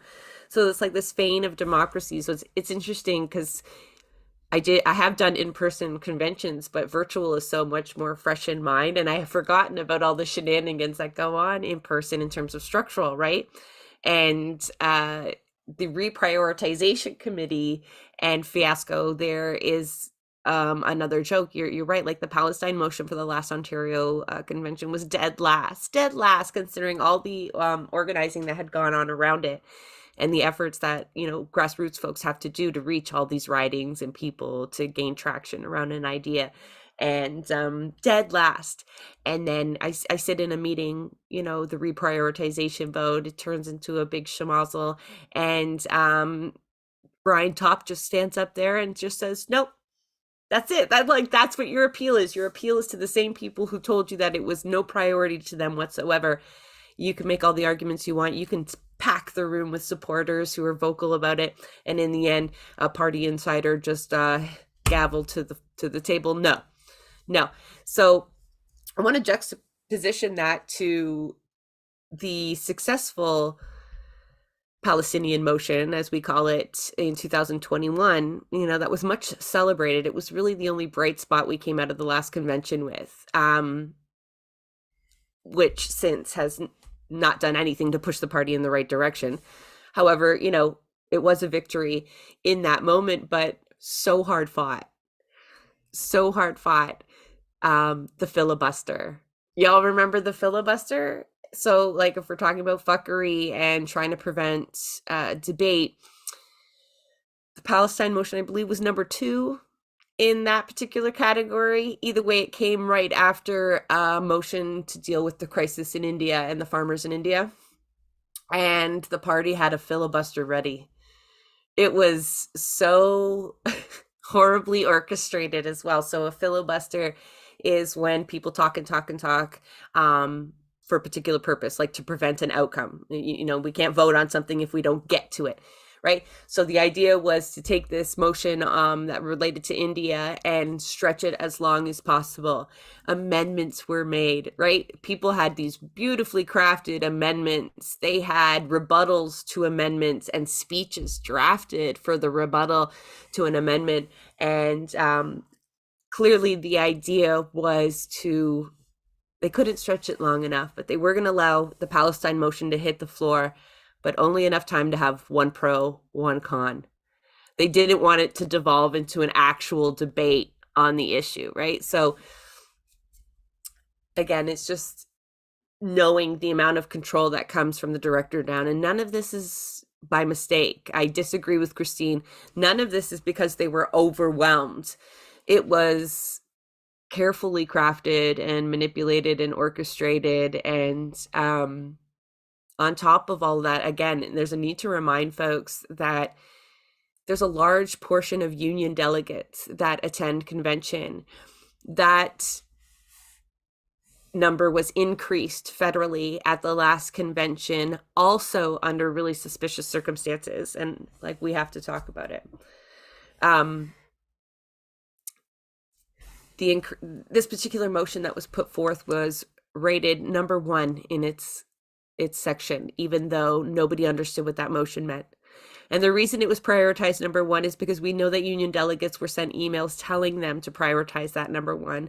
And staffers were also told, and any other delegates that, were getting communications were told to prioritize this particular motion that most members read it and didn't understand. Oh, it wasn't first, it was like second. And what was that motion? It increased the percentage of union delegates at convention. So delegates that aren't necessarily NDP members, but that are appointed by their specific unions and then have equal voting power within the convention. So, it starts to make it so that even if you get the numbers, even if you rally the delegates in terms of grassroots, if you want to prioritize issues that aren't, already part of the predetermined outcome, right? These I'll scratch your back, you scratch mine agreements that go on between the unions and the party establishment, that's a real uphill battle at that point. Mm-hmm. Yeah. And sorry. And just to finish that off, that this motion passed even though they didn't have time to debate. It was so clear that HQ absolutely needed this to pass without exception. All the rules went out the window. There was still people lined up at the con mic. The time was out. They called to a vote. And even though there was nobody who understood what that motion did, I wish we had the wording. It was just so convoluted, included numbers nobody understood. And it passed. And it's just, I don't think people realize that until, because I know when I was sitting in the Discord in that last virtual convention, there were so many people just shocked by the resistance and the fuckery. Like they didn't expect it, even though they're in politics and it's part of politics. And I guess like it was really like disheartening. So how did you feel in that, moment in 2018 when you're seeing that resistance and then losing by 11 votes? Like, that's maddening. Yeah, I wasn't as affected by that particular vote. I don't think I really thought about it that much until I came back. And in BC, I'd actually signed an open letter to then Premier John Horgan, calling on them to stop Site C. And watching the series of events that unfolded after that open letter was sent, and then the subsequent BC NDP convention the following year, it was clear that no one was going to listen to us, because we had, I don't recall exactly how many. You can look it up in the Tyee. There's an article in there. I think we had something like at least 100 to 200 signatures from various, folks within the party, various, organizations, activists. Like we were all NDP members, and we were all calling on them to put a stop to it. And the message that we got over and over and over was, it's past the point of no return. And at that time, the project, I believe, was around $8 to $10 billion. And we are now at the point, and the project is still not finished, by the way. And there's been lots of stuff that's been happening in the last number of months that have delayed the project even further. And now we're looking at a cost of over $20 billion. And that's before the project is ever finished. So it could go even higher than that. And it was then that several people close to me decided to tear up their memberships, including the then president of the provincial writing association that I was a member of. She publicly tore up her membership and said, "I'm leaving the party. I'm done. Like, if you guys won't even listen to your own members on this open letter, there's no point in me being a member anymore." And that really, I think, kind of shook me, because I saw fuckery on the federal and the provincial side. And it was only confirmed for me when I went to convention and saw some of the same stuff happening. Certain resolutions getting prioritized over others. A lot of the same rhetoric being used with little to no real policy being implemented. And getting back to what you said about the resolution and priority and the fact that there was really little to no debate. I haven't looked at the party's constitution in a few months, but I don't know what's been updated. I'm willing to bet much of what was discussed at the last few conventions hasn't been put into the policy book, and likely never will. The Palestine resolution may have gotten like the thumbs up in terms of the votes, but it got almost no attention, right? And again, like you said, that's for a reason. But when 2020 rolled around and the second raid on Wet'suwet'en territory took place by the RCMP, which again is controlled by the provincial government, i.e. the BC NDP. It was at that point I said I was done with the party. So that's kind of like a little bit of the timeline as to where my loyalties lay and where my moral compass turned. And I decided I just couldn't be a member anymore. I couldn't deal with the kind of revolving door of big business and industry lobbyists effectively taking over political parties. In BC and Alberta in particular, the oil and gas industry has huge pull with the NDP, and it's their ties to the federal party and the federal party's lack of backbone in calling them out on their bullshit that's really, really highlighted here. And I think that going into this Alberta election, we've actually seen that already come into play. Rachel Notley herself has said that she supports the oil and gas industry, that we should be working with them. Alberta NDP recently announced that they're going to be eliminating the corporate tax rate or keeping it as low as possible, even lower than the Saskatchewan government, which are conservatives. I'm just gonna interrupt you there because we are gonna have a discussion down the road on like how this then impacts policies down the road and the erasure of socialism. But thank you for your contributions in terms of convention. Yeah, absolutely.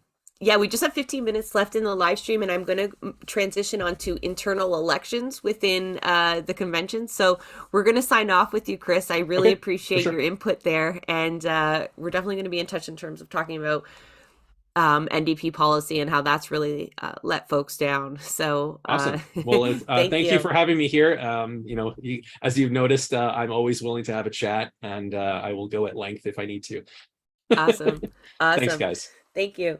Take care. Oh, thank you. I just wanted to add something too about what Chris said there. I don't so much think it's a lack of backbone that comes from the federal party, but the fact that they actually agree with what's happening, that they maybe don't personally agree with the actions of the RCMP, but that playing the popular position is what's needed in politics, that Machiavellian approach, and they're perfectly content with each provincial party doing what it thinks it needs to be popular, not right, And what's frustrating about that is it doesn't even work, like they've just given up on any sort of moral position, and they keep going more and more authoritarian, and it doesn't get them any more seats. It doesn't get them any more votes.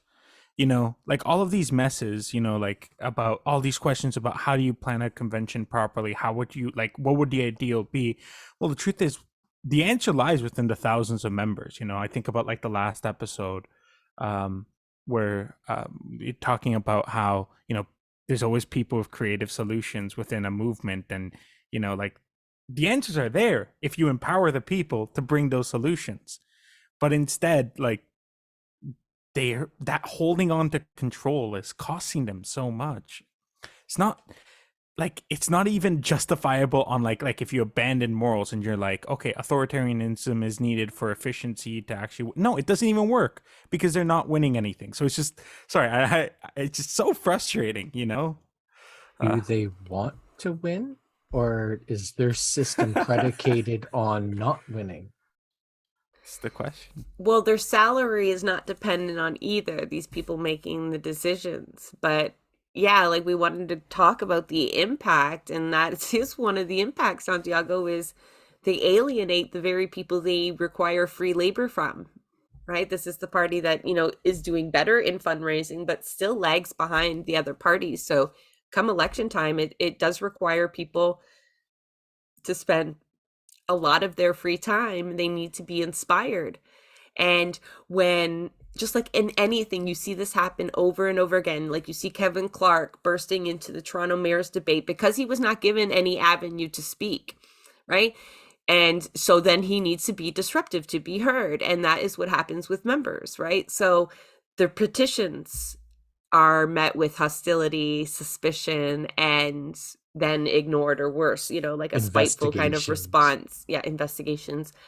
And organizing a convention is met with the same kind of resistance and whatnot. And there are no other avenues in between. And so what happens to people when they are denied a voice over and over and over again, they either rip up their membership cards and leave and find other avenues, the avenues that Blueprints of Disruption points folks to, right? Actual activism, or they suffer. Right? They get burnt out, they get disillusioned, we lose them, they drink the Kool-Aid, they think that that's what's needed to win, and only an NDP win is what will solve the world's problems, and they will do whatever it takes to get there, right? And then you talk to people in BC who did that, who got their people elected, who participated in their conventions and got on their executive, and they're fucking nowhere.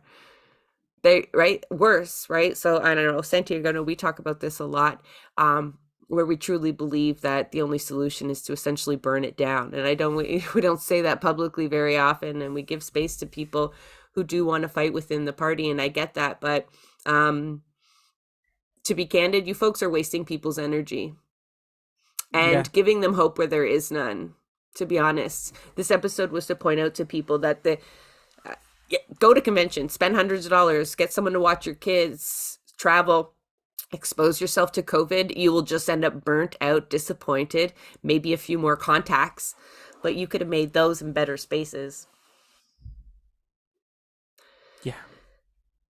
Yeah, that's essentially like that is what it is, because nobody left that convention feeling inspired or motivated.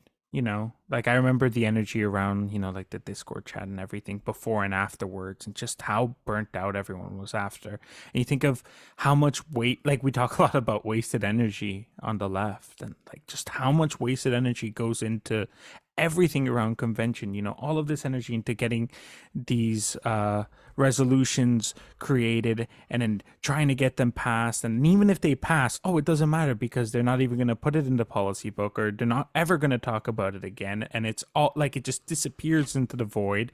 And when it comes to the actual election, they'll just say whatever they think is popular and not at all reflective of what the members actually want. And then they'll lose the election. And then it's like all of this energy.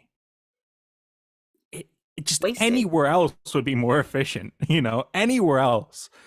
Like it does almost feel like, like a controlled opposition where it's just like this whole created for us to like waste our time and right? Like when you pay to be a member of something, you don't expect to have to battle your way through it all. That's not right.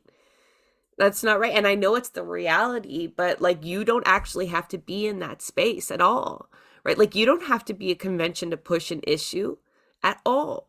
Not at all. If you want them to move on free transit, if you want them to move on real reconciliation or whatever the issue is, you need to get as many people as possible to make as much noise as possible, and not on the convention floor where the doors are tiled, like out in public where people who aren't involved in the party can make noise, who you could reach more people. But you can see when Christine's talking, and from my experience getting kicked out of the party, that like when you organize like that, you know, that fear is built in, that repercussion is built in. And that's really damaging to folks who want to keep working in those circles. I said we'd talk about internal elections and also that we'd have a hard stop. So I'll give folks the Coles notes, right? Like, we definitely have to talk about at convention, the executive is elected. You heard Christine talk about it. Council is selected through all these different means that, you know, we can't get into the details. But the Constitution says that it's those people that run the party, right? Just like a government, those are our MPs, our MPPs. Those are different representatives for different equity seeking groups and locals and all kinds of whatnot. And they're supposed to make the decisions, right? So those elections are supposed to be really important. And the same fuckery that Chris talked about happens around the elections. I can tell you firsthand, I've run in quite a few of them now. And they do whatever it takes. It's manipulative. It's an advantage is given to the slate of candidates that are selected by the establishment, a clear advantage, things like access to meetings that we are not afforded, access to lists of delegates that we are not afforded, instructions that we are not afforded, endorsements from MPs and MPPs they are explicitly told you don't endorse anybody outside of who you've been told to endorse, regardless of how you feel about them or how you've worked with them in the past. And so the predetermined outcome is very important in these elections.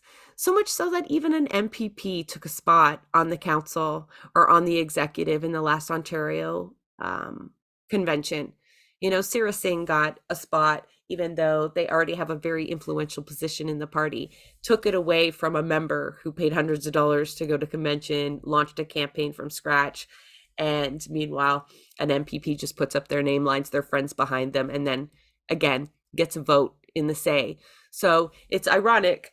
Jay was attacked a lot for saying this, but you know, those folks that make up the executive and the council, they can remove that director that we have spent episodes and episodes talking about how they rule the party, a Democratic Party, in a very authoritarian way, in a way that centralizes the politics of the party and isolates its members, does really horrible things, like things that just should not fucking happen and that many of you pay to happen, and promote it out of fear of the alternative. And that's normalizing this shit, right? I think participation in convention at this point, unless you are actively mobilizing against what the status quo is going to be offering, you're just contributing to this, to be honest. That sounds, it feels really harsh. I normally try to walk that line a little lighter, but it's really frustrating to see people still think that simply getting people to convention isn't just going to burn more people out. Can I ask something about, you had talked about internal elections. So briefly. I have a feeling, and I want this out there for people to start questioning it. I believe that the inaccessibility of this convention, the federal convention, is for a very specific reason. They're trying to protect Jagmeet one more time. Just like we saw with Andrea, just like we saw in Saskatchewan and in BC with their leadership races, I believe they don't want the pissed off grassroots members being able to have a vote. They've invested everything in the social media presence of their icon or whatever the mascot's called now. But the more popular he is, the more money he generates internally, the more job security there is for the person who, the director is the person who controls everything, who has infected everything, and is the one person members can gather and call for a vote to remove. They're doing everything at every place that members can gather to have an impact, and they're controlling it. So do you think that potentially one of the main reasons for this fuckery is to protect Jagmeet? Yeah. And it reminded me of another point that we have to tell everybody. This is such a burn on the NDP, and we love to burn them, honestly. Sorry for folks who don't like that. They tried to hold this in Manitoba. Manitoba said, fuck no, because Jagmeet's image right now is so toxic nationally, and his saddling up to power at a time where most people are suffering. So whether or not you agree with that deal that they've made. Most Canadians are not sitting very well with it, as we can see. And Manitoba in particular was just like, no, you're not coming anywhere near us during election period. Get that convention out of here. So they had to delay it and put it in Hamilton. I believe one other place actually rejected it, but I can't confirm that. And absolutely, this is a la Andrea, right? So a reminder that the Ontario Provincial Convention was purposely delayed to the massive objection by members who were dying to get rid of Andrea at the time. And they positioned that timing so that it would happen so close to the election against Ford that members would dare not risk having no leader going into that election. We had no choice but to approve Andrea for another run at it. And that was because the people who controlled how convention shapes up are tied to Andrea's reign. Their job essentially, when you lose that bad and you lose your leader, generally you walk away. And that's what happened. Michael Balagas did almost immediately have to walk away. That's Andrea's chief of staff. And then Lucy Watson now she is stepping away. And that was a natural transition after losing so many elections. So they are not making decisions based on what would be good for the membership, what would be even good for the party, what would be good for Canada or Canadians or whatever kind of shit you think politics is for.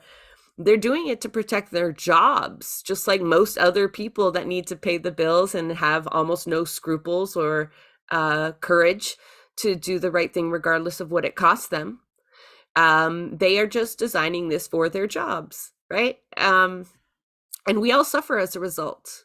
That's why, like, we put so much emphasis on these director positions, because they got to go, right? Any democratic institution can't be ruled from the top like that with someone who has such a vested interest in having the status quo maintained. This feels like just a big metaphor for capitalism itself, you know? And much like in all things capitalism, like getting rid of the directors is good, but like it's always a certain kind of person that ends up in those positions, you know? Yeah. It's the same thing like when we get angry at CEOs and it's like, well, what would happen if we actually got rid of them? They'll be replaced by another asshole who's going to do the same thing, right? And this really shows like if your goal is to tackle capital, like to dismantle capitalism, the NDP can't even dismantle capitalism within its own structure, like within its own party. Like they still use first past the post, so don't talk to me about electoral reform. Yeah, like just to be like absolutely clear, this is not the place to do it because they can't even dismantle that internally. Donate today. Before midnight. Yeah. We've died. Absolutely. And I think we've done a good job of kind of demonstrating, you know, this portion of it in terms, we've hinted at other things and, you know, candidate nominations and all of this other jazz, but, you know, to really understand how contrived and controlled a convention is to really understand Canadian democracy. Because although it rails against NDP members in a way I don't think Liberal members care about, or, you know, Conservatives clearly are okay with authoritarianism to a degree, it doesn't rub them the same way as it does us. So it's very detrimental to progressives in this country, right? Because so many of us have their hopes tied up in the party, and then this is the reality. So most of the time we point you guys in really good directions in terms of activism and organizations. Our last episode was with Justice for Workers. You can be far more effective helping out organizations like that and connecting with people like that than you can paying hundreds of dollars to go to a convention, or, you know, spending all of your labor with a party that does not actually want your voice to be heard at all, and go through great lengths and spend a lot of money to silence your voice deliberately. None of this is by accident. I will not cede any of that ground. I've faced enough of that response from people, and I've just seen how organizers work, and I know how to throw virtual events. And so I absolutely know that it's deliberate when they isolate us and cut us off and not have closed captioning on. That's because you can then get a transcript of what happened in that meeting. You know, there's all kinds of reasons that they put in the controls that they do, and it's all absolutely by design. So thank you to people who contributed in the chat. Sorry if we kind of fell off and we missed anybody this conversation is obviously going to continue. Like I said, we do inside the NDP episodes a lot on blueprints, is to explain power structures. We understand that there's people inside still fighting, like Christine, and also people who need to be validated in the fact that they've left, right? So you can't change a power structure you don't understand. You can't create better ones when you don't know at least what the bad examples are. So Peter's question, how we can do better, you know, hopefully we've kind of helped answer that by demonstrating what people actually want out of a convention. And again, there's a lot of organizations out there that can demonstrate to you exactly what inclusivity looks like, accessibility looks like, and empowerment looks like, and it's not in the NDP. Big shout out to the folks who came on our Zoom and the guests that maybe we missed for technical difficulties, and the fact that we throw these together last minute all the time. It's just because that's how we roll. So thank you for being patient with us and checking in with us. And yeah, I think you guys want to say goodbye? We sign off. No, I would like Okay. to say, to your point, and to workers, or Justice for Workers, I fought forever to get the NDP to give a shit about my riding, give me anything, nothing for years. Justice for Workers during the educational workers strike, I reached out to them randomly to host an event here. They sent me flyers or posters in English, posters in French, a whole bunch of resources within days. And the Ontario NDP refused to double the ODSP rate, the Disability Support Program rate, saying they campaigned on 20% regardless of years of internal fighting. And then the public outrage changed their position during the campaign almost instantly. Jessa has said many times that the NDP exists to de-radicalize people. It is very important not to put your whole life into the NDP. Exist in other spaces. Yeah, for me, I guess just the last thing to end off, and it's just, this is what the NDP is a toxic relationship. You know, they take advantage of the good nature of people that want to change things, that want to do good work. And it's, as Jane just said, like, it's either de-radicalization or burnout, one of the two. You don't end up there. Both. Yeah, both. You don't often end up being able to contribute more. Like, even if you're doing the NDP and other things, like, just the energy that it costs you ends up burning you out from being able to do other things so much. And I've seen it happen to so many people over and over again. So just like, you know, on Blueprints, like, there are just so many different organizations and movements, and the guests are always talking about literally any of those is a better use of your time. Like, literally any of them, Except the grapevine. and yeah, no, and if you can't find like one that speaks to you, like, it's go out and make it, and, you know, like, literally anything. The NDP is not worth the time or the emotional energy that it takes. And yeah, no, just, it's not. That's my I hope that's you've all I got. enjoyed this cautionary tale and this uplifting segue to our end.